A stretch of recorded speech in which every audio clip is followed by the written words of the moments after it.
ಎಲ್ಲರಿಗೂ ನಮಸ್ಕಾರ. ಮನೀಶಾ ನರೇಟ್ಸ್ಗೆ ನಿಮ್ಮೆಲ್ಲರಿಗೂ ಸ್ವಾಗತ. ವೀಕೆಂಡ್ ಬಂತಂದ್ರೆ ಸಾಕು, ಎಲ್ಲಿ ಹೋಗಲಿ ಎಲ್ಲಿ ಬಿಡಲಿ ಅಂತದ ಮನಸ್ಸು. ಗೂಗಲ್ನಾಗ ಜಾಗಗಳು ಹುಡುಕೋದು, ಹಾಗೆ ಹೋಗ್ತಾ ಇರೋದು. ಈ ಬೆಂಗಳೂರಿನಾಗ ಭಾಳಷ್ಟು ಜಾಗಗಳು ಅದಾವೆ ನೋಡುವಂಥವು. ಸಿಕ್ಕಾಪಟ್ಟೆ ದೇವಸ್ಥಾನಗಳು ಅದಾವೆ, ಪಾರ್ಕ್ಸ್ ಅದಾವೆ, ಹೋಟೆಲ್ಸ್ ಅದಾವೆ. ಆದ್ರೆ ಇಲ್ಲಿ ಪ್ರಾಬ್ಲಮ್ ಏನಂತಂದ್ರೆ, ಗಾಡಿ ಮೇಲೆ ಹೋದ್ರೆ ಸಿಕ್ಕಾಪಟ್ಟೆ ಟ್ರಾಫಿಕ್, ಬಸ್ನಾಗ ಹೋದ್ರೆ ಭಾಳಷ್ಟು ಟೈಮ್ ತೊಗೋತದ, ಮೆಟ್ರೋದಾಗ ಹೋದ್ರೆ ಒಂದೊಂದು ಕಡೆ ಕನೆಕ್ಟಿವಿಟಿ ಸಿಗೋದಿಲ್ಲ. ಹಿಂಗಿದ್ದಾಗ ಏನು ಮಾಡಬೇಕು? ಏನೂ ಮಾಡೋಕ್ಕಾಗಲ್ಲ. ನೋಡಬೇಕು ಅಂತಂದ್ರೆ ಸ್ವಲ್ಪ ಕಷ್ಟ ಆದ್ರೂ ಹೋಗಬೇಕು. ಸೊ ಇವತ್ತಿನ ಡೆಸ್ಟಿನೇಷನ್ ಸುಮಾರು 14ರಿಂದ 15 ಕಿಲೋಮೀಟರ್ ಅದ. ನಡು ದಾರಿಯೊಳಗೆ ನಮ್ಗೆ ಕಬ್ಬನ್ ಪಾರ್ಕ್ ಸಿಕ್ತು, ವಿಧಾನಸೌಧ ಸಿಕ್ತು. ಎಲ್ಲನೂ ಎಷ್ಟು ರಶ್ ಇದ್ದು ಅಂತಂದ್ರೆ ಅಲ್ಲಿ ಪಾರ್ಕ್ ಆಗಿದ್ದ ಗಾಡಿ ನೋಡೇ ಗೊತ್ತಾಗ್ತದೆ. ಇಲ್ಲಿನೂ ಜನ ಗಾಡಿ ಪಾರ್ಕ್ ಮಾಡಿ ಫೋಟೋ ತಕ್ಕೋತಾ ಇದ್ರು. ಮಾಡಾಗಿತ್ತು, ಮಳೆ ಸಂಭವ. ಎಲ್ಲಿ ನಿಂತ ಮೇಲೆ ಮಳೆ ಬಂತಂದ್ರೆ ಸಿಕ್ಕಾಕೋತೀವಿ ಅಂಥೇಳಿ ನಾವಲ್ಲಿ ನಿಂದಿರಿಸಲಿಲ್ಲ. ಹಾಗೆ ನಮ್ಮ ಜಾಗ ಏನಿತ್ತು ಹೋಗಬೇಕಾಗಿತ್ತು ಅಲ್ಲಿಗೆ ಹೊರಟ್ವಿ.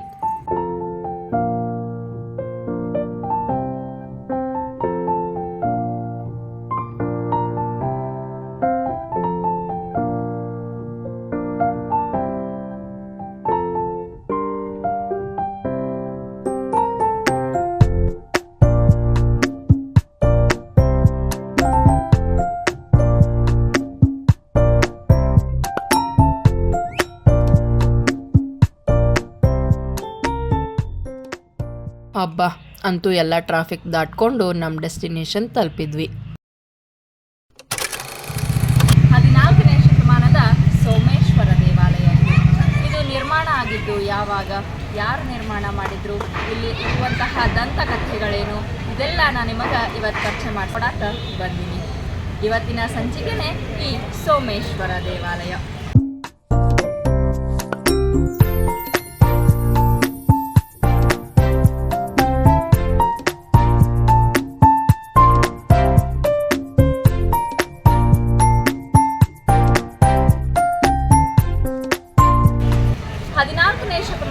ಈ ದೇವಾಲಯ ಹೆಂಗೆ ನಿರ್ಮಾಣ ಆಯಿತು ಅಂತಂದ್ರೆ, ಒಂದು ದಂತಕಥೆ ಅದ ಇದಕ್ಕೆ.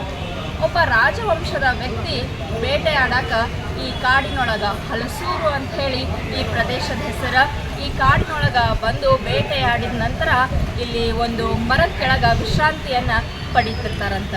ಆವಾಗ ದೇವರು ಕನಸಿನೊಳಗೆ ಬಂದು ಇಲ್ಲಿ ಅವ ಏನು ವಿಶ್ರಾಂತಿ ಪಡಿತಿರ್ತಾನಲ್ಲ ಆ ಜಾಗದ ಕೆಳಗೆ ಒಂದು ಲಿಂಗ ಅದ, ಅದನ್ನು ತೆಗೆದು ನೀ ದೇವಾಲಯ ನಿರ್ಮಾಣ ಮಾಡು ಅಂಥೇಳಿ ಹೇಳ್ತಾರಂತ. ಆಗ ಆ ರಾಜವಂಶದ ವ್ಯಕ್ತಿ ಏನು ಮಾಡ್ತಾರಂತಂದ್ರೆ, ಅದು ಒಂದು ಸಣ್ಣ ರಾಜವಂಶದ ರಾಜರು. ಅವರು ಆ ರಾಜರು ಏನು ಮಾಡ್ತಾರಂತಂದ್ರೆ, ಮರದಿಂದ ಒಂದು ದೇವಸ್ಥಾನವನ್ನು ನಿರ್ಮಿಸಿ ಈ ಸೋಮೇಶ್ವರ ಲಿಂಗವನ್ನು ತಂದು ಇಲ್ಲಿ ಪ್ರತಿಷ್ಠಾಪನೆ ಮಾಡ್ತಾರಂತ. ಮುಂದೆ ಮತ್ತೊಂದು ದಂತಕಥೆ ನಮಗೆ ಸಿಗ್ತದ. ಏನಂತಂದ್ರೆ, ಹಿರಿಯ ಕೆಂಪೇಗೌಡರು ಅವರ ಕನಸಿನೊಳಗೆ ಬಂದು ಅವರು ಇದೇ ಜಾಗ ಒಳಗೆ ಸಂಚಾರ ಮಾಡ್ತಿರ್ತಾರಂತ. ಯಲಹಂಕದಿಂದ ಬಂದು ಇಲ್ಲಿ ವಿಶ್ರಾಂತಿ ಪಡಿತಿರ್ತಾರಂತ. ಆವಾಗ ಈ ಒಂದು ಜಾಗದೊಳಗೆ ನಿಧಿ ಅದ, ಆ ನಿಧಿಯನ್ನು ತೆಗೆದು ಈ ದೇವಾಲಯವನ್ನು ಇನ್ನಷ್ಟು ಸಮೃದ್ಧಿಯಾಗಿ ನೀನು ನಿರ್ಮಾಣ ಮಾಡು ಅಂಥೇಳಿ ಹೇಳ್ತಾರಂತ. ಆವಾಗ ಹಿರಿಯ ಕೆಂಪೇಗೌಡರು ಇಲ್ಲಿ ಬಂದು ಆ ನಿಧಿಯನ್ನು ತಗೊಂಡು ಈ ದೇವಾಲಯವನ್ನು ಮತ್ತಷ್ಟು ದೊಡ್ಡದಾಗಿ ನಿರ್ಮಾಣ ಮಾಡಿ ಅದನ್ನು ಸಮೃದ್ಧಿಯಾಗಿ ಗೊಳಿಸ್ತಾರಂತ. ಚಾಲುಕ್ಯರ ಕಾಲದ ದೇವಸ್ಥಾನ ಇದು. ಶಿವನಿಗೆ ಅರ್ಪಿತವಾದುದು ಸೋಮೇಶ್ವರ ದೇವಾಲಯ ಅಂಥೇಳಿ ಹೆಸರಿಟ್ಟಾರ. ಈ ಪ್ರದೇಶದೊಳಗೆ ಮೊದಲಿನಿಂದನೂ ತಮಿಳರು ಜಾಸ್ತಿ ಜನ ಇಲ್ಲಿ ನೆಲೆಸಾರ. ಅವರಿಗೆ ಮೊದಲಿಯಾರ್ಗಳು ಅಂತ ಹೇಳಿನೂ ಕರೀತಾರ. ಹಾಗಾಗಿ ಇಲ್ಲಿ ಶಾಸನ ಕೂಡ ತಮಿಳು ಶಾಸನ ಲಭ್ಯವಾಗ್ಯದ ಅಂಥೇಳಿ ತಿಳಿದು ಬರ್ತದ. ಗರ್ಭಗುಡಿಯ ಮುಂದೆ ತೆರೆದ ಮಂಟಪ ಅದ. ಇಲ್ಲಿ ಒಟ್ಟು 48 ಸ್ತಂಭಗಳು ಅದಾವು. ಈ ಪ್ರತಿಯೊಂದು ಕಂಬದ ಮೇಲೂ ಒಂದೊಂದು ಚಿತ್ರಕಲೆಯನ್ನು ಅವರು ಕೆತ್ತನೆ ಮಾಡ್ಯಾರ. ಅವರ ಸಂಸ್ಕೃತಿಯನ್ನು, ಅವರ ಕಲೆಗಳನ್ನು ಮತ್ತು ಇನ್ನೊಂದು ಸ್ವಲ್ಪ ಕಥೆಗಳನ್ನು. ಉದಾಹರಣೆಗೆ ಇಲ್ಲಿ ನರಸಿಂಹ ಹೊಸ್ತಲ್ ಮ್ಯಾಗ ಕುಂತು ಹೊಟ್ಟೆ ಹರಿದಂತಹ ದೃಶ್ಯ, ಅವೆಲ್ಲ ನಾನು ನಿಮಗೆ ಇಲ್ಲಿ ತೋರಿಸ್ತೀನಂತ. ಪ್ರತಿ ಕಂಬದ ಮೇಲೂ ಒಂದೊಂದು ಚಿತ್ರಣ ಇಲ್ಲಿ ಅದ.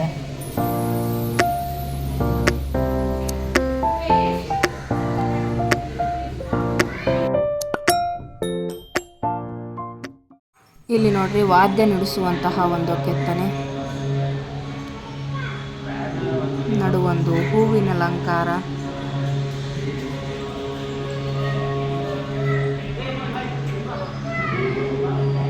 ಇಲ್ಲಿ ಮಹಿಳೆಯೊಬ್ಬಳು ವೀಣೆ ನುಡಿಸುತ್ತಿರುವಂತಹ ಒಂದು ಕೆತ್ತನೆ.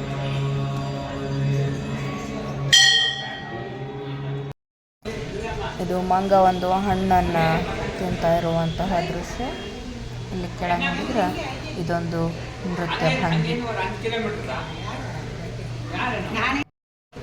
ಇದು ಆನೆ, ಮೇಲೊಬ್ಬ ಮಾವುತ. ಸ್ವಲ್ಪ ಸ್ಪಷ್ಟವಾಗಿ ಕಾಣಿಸ್ತಾ ಇಲ್ಲ, ಆದ್ರೆ ಅಲ್ಲಿ ಹೋಗಿ ನೋಡಿದ್ರೆ ಬಹಳಷ್ಟು ಚಂದವಾಗಿ ಕಾಣಿಸ್ತದ. ಇಲ್ಲಿನ ಭಾಳಷ್ಟು ಕೆತ್ತನೆಗಳು ಅದಾವು. ನನಗೆ ಗೊತ್ತಿಲ್ಲ ಇದರ ಕಥೆಗಳೇನು, ಇದರ ಹಿಂದಿನ ಪುರಾಣಗಳೇನು ಅಂಥೇಳಿ. ಅದನ್ನು ತಿಳ್ಕೊಳಕ್ಕೆ ನಾನು ಪ್ರಯತ್ನ ಮಾಡಕತ್ತೀನಿ. ಭಾಳಷ್ಟು ಹಳೆಯ 14ನೇ ಶತಮಾನದ ಕೆತ್ತನೆಗಳಿವು. ಅಷ್ಟೊಂದು ನನಗೆ ಗೊತ್ತಾಗಲಿಲ್ಲ. ಇಲ್ಲೊಂದು ನಾಗದೇವತೆ ಅದ, ಕಂಡು ಹಿಡಿಬಲ್ಲೆ. ಶಿವಲಿಂಗನ ಕೆತ್ತನೆ ಮ್ಯಾಲೆ ಹಾವು ಹೆಡೆ ಬಿಚ್ಚಿ ನಿಂತಿದ್ದು. ಇಲ್ಲಿ ಒಬ್ಬ ಬೇಟೆಗಾರ ಬೇಟೆಯನ್ನು ಹಾಕೊಂಡು ಹೆಗ್ಲಿಗೆ ಹಾಕೊಂಡು ಹೋಗುವಂತಹದ್ದೊಂದು ದೃಶ್ಯ. ಇಲ್ಲಿ ಒಬ್ಬ ಮಹಿಳೆ ಒಂದು ನೃತ್ಯ ಭಂಗಿಯಲ್ಲಿ ನಿಂತಿರುವಂತಹ ದೃಶ್ಯ. ಹಿಂಗೆ ನಾನಾ ಥರ ಬಹಳಷ್ಟು ಕೆತ್ತನೆಗಳನ್ನು ಈ ಕಂಬಗಳ ಮೇಲೆ ನಾವು ನೋಡ್ಬೋದು.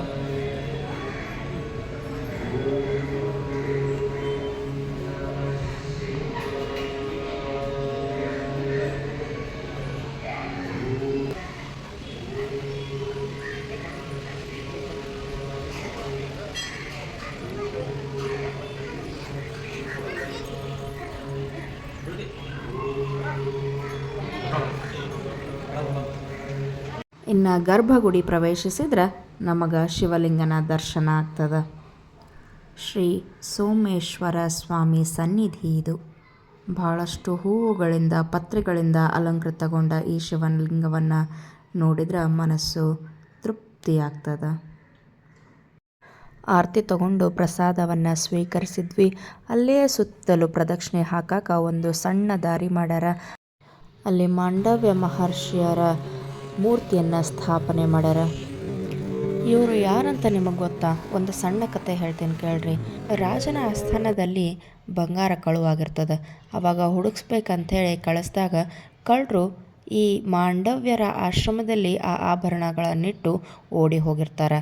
ಆವಾಗ ಇಲ್ಲಿ ಬಂದಂತಹ ಆ ರಾಜನ ಸೇವಕರು ಏನಿರ್ತಾರಲ್ಲ, ಅವರು ಕಳ್ಳರನ್ನು ಹುಡುಕೊಂಡು ಹಾಗೆ ಈ ಮಹರ್ಷಿಯನ್ನು ಸಹ ಕಳ್ಳ ಅಂಥೇಳಿ ಆ ರಾಜನ ಮುಂದೆ ಒಯ್ದು ನಿಲ್ಲಿಸ್ತಾರೆ. ಆವಾಗ ರಾಜ ಮರಣದಂಡನೆ ಕೊಡ್ತಾರೆ. ಎಲ್ಲ ಕಳ್ಳರು ಸಾಯ್ತಾರೆ, ಆದ್ರೆ ಈ ಮಹರ್ಷಿಗಳು ಮಾತ್ರ ಬದುಕುಳಿತಾರೆ. ಆವಾಗಿಂದ ಇಲ್ಲಿಯವರೆಗೂ ಅವರ ಚರಿತ್ರೆ ಅಜರಾಮರ.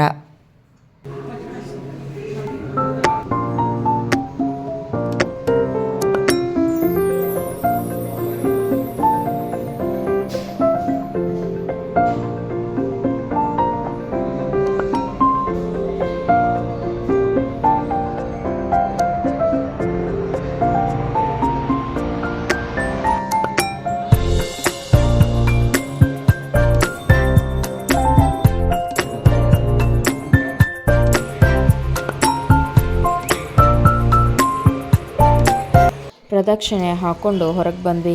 ಇಲ್ಲಿ ಶ್ರೀ ಕಾಮಾಕ್ಷಿ ಅಮ್ಮನ ದೇವಸ್ಥಾನ ಸನ್ನಿಧಿ ಮತ್ತು ವೀರಾಂಜನೇಯ ಸನ್ನಿಧಿ, ಹಾಗೆ ಇನ್ನೊಂದೆರಡು ಮೂರು ಶಿವಲಿಂಗಗಳ ಸನ್ನಿಧಿಗಳನ್ನು ಮಾಡಲಾಗ್ಯದ.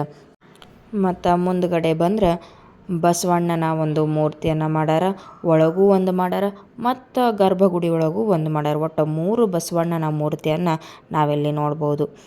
ಶಿವನ ವಾಹನ ನಂದಿ ಇರಲಿಕ್ಕೆ ಬೇಕಲ್ಲ ದೇವ್ರ ಮುಂದೆ, ಹಾಗಾಗಿ ಅದನ್ನು ಅಲ್ಲಿ ಸ್ಥಾಪಿಸ್ಯಾರ. ಗೋಪುರದಡಿ ಬಂಗಾರದಂತೆ ಕಾಣಿಸುವಂತಹ ಬಸವಣ್ಣನಿವನು. ಮತ್ತು ನಾಗದೇವತೆಗಳ ಪ್ರತಿಷ್ಠಾಪನೆ ಭಾಳಷ್ಟು ಹಿಂದೂ ದೇವಾಲಯಗಳಲ್ಲಿ ಇದು ಇರುವಂತಹದ್ದು ನಮ್ಮ ರೂಢಿ. 1-2 ತಾಸಂತೂ ಆರಾಮಾಗಿ ಶಾಂತಿಯಿಂದ ಕೂತ್ಕೊಳ್ಬಹುದಾದಂಥ ಗುಡಿ. ನಾವು ಬೆಂಗಳೂರೊಳಗೆ ಇದ್ದನ್ನು ಬಹಳಷ್ಟು ಜನಕ್ಕೆ ಈ ದೇವಾಲಯ ಗೊತ್ತಿಲ್ಲ. ಇಲ್ಲೇ ಒಂದು ಸಮೀಪ ಒಳಗೆ ನಮಗೆ ಹಲಸೂರು ಲೇಕ್ ಅಂತ ಹೇಳಿ ಒಂದು ಕೆರೆ ಸಿಗ್ತದೆ. ಆ ಕೆರೆಗೆ ಬರೋಷ್ಟು ಭಾಳ ಜನ ಅದಾರ. ಆದ್ರೆ ಆ ಕೆರೆಯಿಂದ ದೇವಾಲಯಕ್ಕೆ ಭಾಳ ಜನ ಬರುವುದನ್ನು ನಾನಂತೂ ಗಮನಿಸಿಲ್ಲ. ಆದರೆ ಇವತ್ತು ನಾವು ಮುಂಜಾನೆ ಬಂದಾಗ ಭಾಳಷ್ಟು ರಶ್ ಇತ್ತು. ಬೆಳಗ್ಗೆ 7 ಗಂಟೆಯಿಂದ ಮಧ್ಯಾಹ್ನ 12:30 ತನಕ ಇದು ಓಪನ್ ಇರ್ತದೆ. ಅದಾದಮೇಲೆ ಮತ್ತೆ ಸಂಜೆ ತೆಗಿತದೆ. ಈಗ 12:30 ಆಯಿತು, ದೇವಾಲಯ ಮುಚ್ಚಿತು. ನಾವು ದರ್ಶನ ಮಾಡಿಕೊಂಡು ಮುಂದೆ ಹೊಂಟೀವಿ.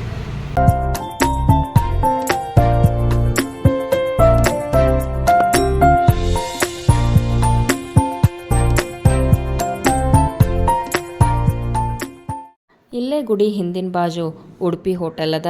ಅಲ್ಲಿ ಒಂದು ಸ್ವಲ್ಪ ನಾಷ್ಟ ಮಾಡಿ ನಾವು ಮುಂದೆ ಹೋಗಿದ್ದು ಹಲಸೂರು ಕೆರೆಗೆ.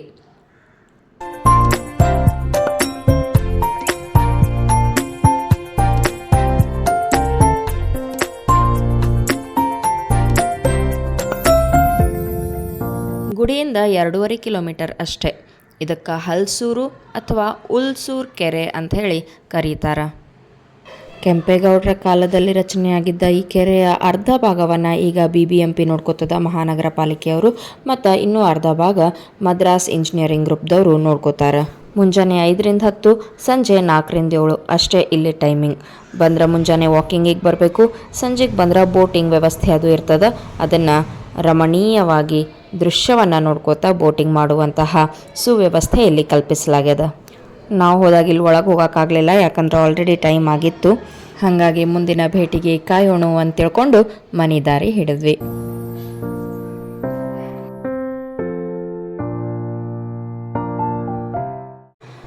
ಇಲ್ಲಿಗೆ ನಮ್ಮ ವೀಕೆಂಡ್ ಮುಗೀತು. ಸಂಚಿಕೆ ನಾವು ಮುಗಿಸ್ತಾ ಇದ್ದೀನಿ. ನಿಮಗಿಷ್ಟ ಆದರೆ ಲೈಕ್ ಮಾಡಿರಿ, ಕಮೆಂಟ್ ಮಾಡಿರಿ, ಶೇರ್ ಮಾಡಿರಿ, ಸಬ್ಸ್ಕ್ರೈಬ್ ಮಾಡಿರಿ. ನಿಮ್ಮ ಬೆಂಬಲ ನನ್ನ ಹಂಬಲ ಅಂತ ಹೇಳ್ತಾ ಮತ್ತೆ ಮುಂದಿನ ಸಂಚಿಕೆಯೊಳಗೆ ಭೇಟಿಯಾಗೋಣ. ಅಲ್ಲಿವರೆಗೂ ನಮಸ್ಕಾರ.